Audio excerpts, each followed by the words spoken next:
Passion Project Part 2. I'm going to talk about gear, but it's not going to be in the way you expect. So when you're working on a super creative project, one of the most important things to do is reduce your gear to what you need. It doesn't mean you won't use a lot of gear, but it's only what you need. And plan, and I'm going to explain why.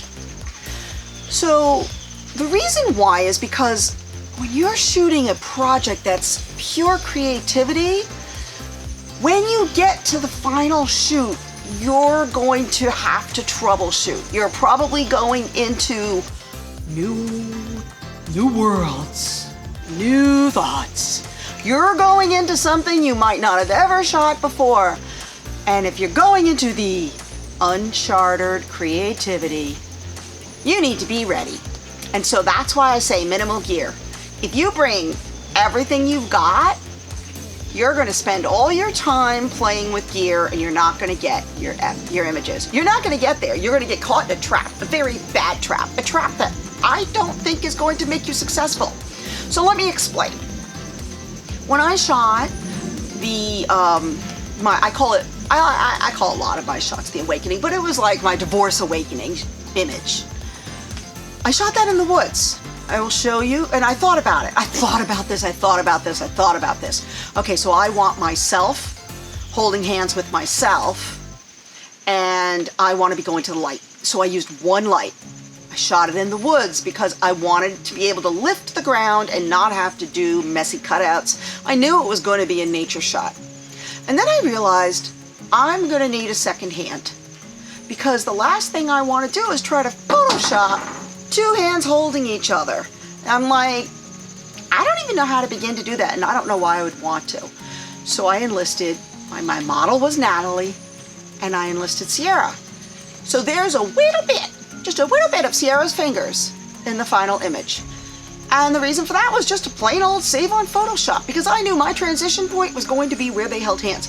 I planned every aspect of this out logically in my brain before I did the actual shoot, and that made it come together. One light, I knew I needed a tripod, I knew the location I was going to shoot in, I had already found my background images, so this way I knew the directions I wanted things going in, and then I put it together all in Photoshop, and that was a hell of a lot of Photoshop. But the point is, I planned, and I figured it out.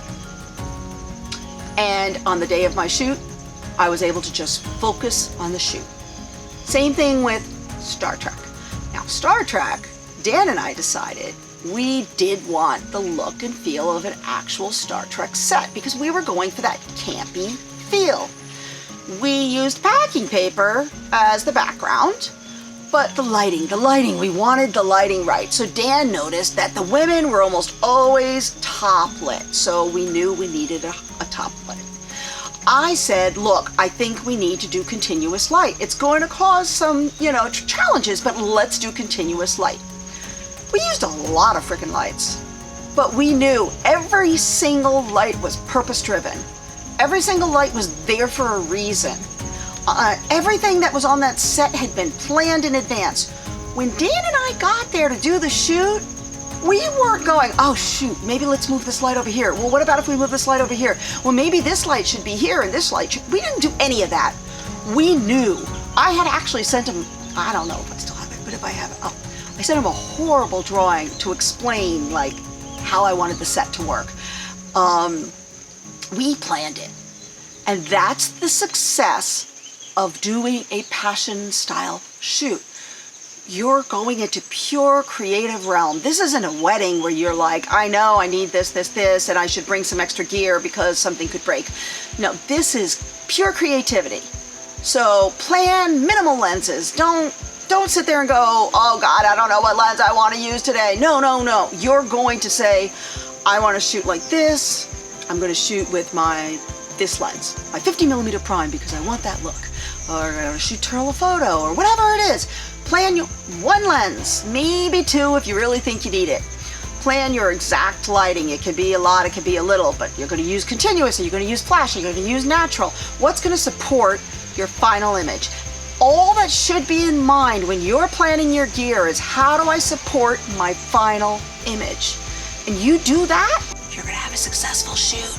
I'm not gonna sit here and tell you what gear to use because every shoot is different and the results are what drive the gear. The gear doesn't drive the shoot.